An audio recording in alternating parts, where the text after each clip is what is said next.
So I'm out rucking today, which basically just means hiking with a backpack. So we're about 16 practices in and 2 months in. Had some bonus sessions, had a couple of link type calls, Zoom calls, learned some new offenses, started to really drill down on defense, and now we're moving into a new phase. We're going to be playing some games here pretty soon, right? And I was thinking about the team and our offense and how, and our defense, and how everyone has this sort of equality, right?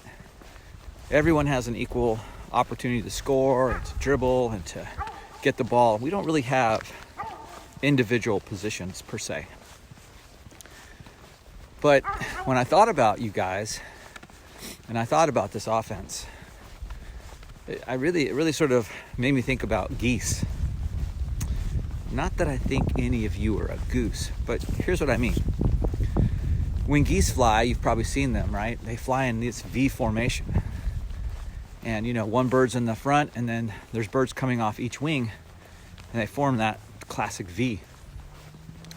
And what scientists have discovered is that when geese or birds fly that way, they extend their range by 70%. So they're 70% more efficient doing it. And the reason is that the head bird is pushing all of the resistance, pushing all the wind, and every bird that's right behind him is drafting. So they're a little more efficient. They don't have to work as hard because there's not as much resistance.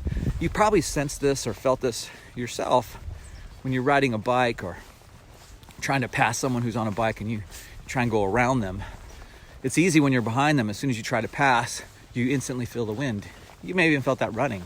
And that's why you see cyclists and runners, they draft, they get behind someone else to do that. But that's what happens with these geese, is they extend their range. And that made me think about you guys, because in that unit of those birds, no bird is more privileged than another.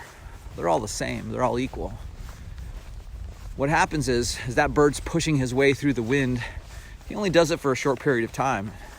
Then he's too tired and he drops off the lead and gets back in line at the end of the formation.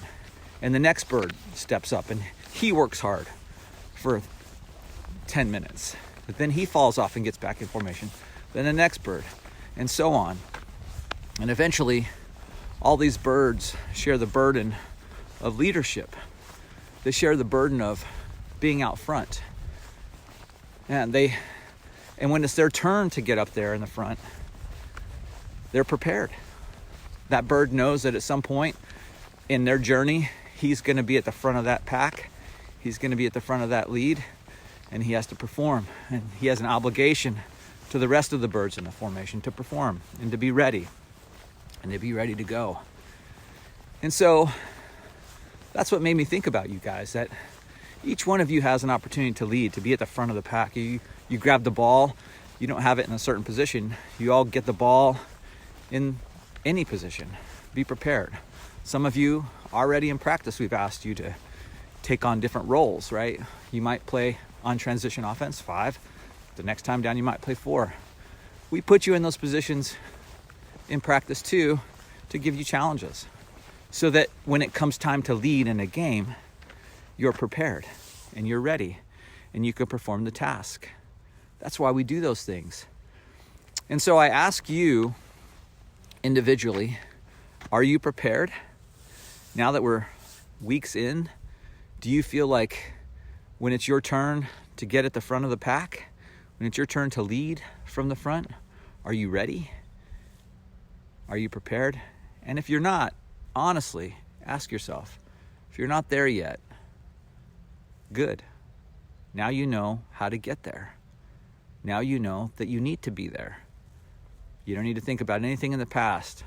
But remember, it's an equal opportunity organization. It's an equal opportunity team. We all have the ability and capacity to lead, to be out front, and you all have the obligation to one another to be prepared and to be ready, that when it's your time to be at the front, when it's your time to lead, that you're ready to go. And that means When the ball comes to you, you know where to go next. When you pass, that you pass with intention and you cut with intention, vigorously, quickly to get there. And isn't it surprising in our offense, almost every time right before you're in a scoring opportunity, whether you're coming off a pick or coming off a screen or you're cutting to the basket, almost every time in that offense, you have a little bit of a break. So it's like being that bird in the back of the formation. You're in the back and you're resting, you move in a little closer, you're resting, and you're resting, and you're resting. But when the ball comes to that bird at the head, and he decides at the head of that formation that he's taking the lead, now he's ready and he can explode. And he can carry his team for 10 minutes, for 5 minutes, until it's his turn to get back in the pack and rest. Or in a game situation, maybe it's your turn to just get on the bench and get a breather, get some water, and let one of your other team members in there to carry the weight, to carry the water. All right, guys, I hope you're having a good time. I'm sure having an awesome time coaching you and watching you all grow. Take care.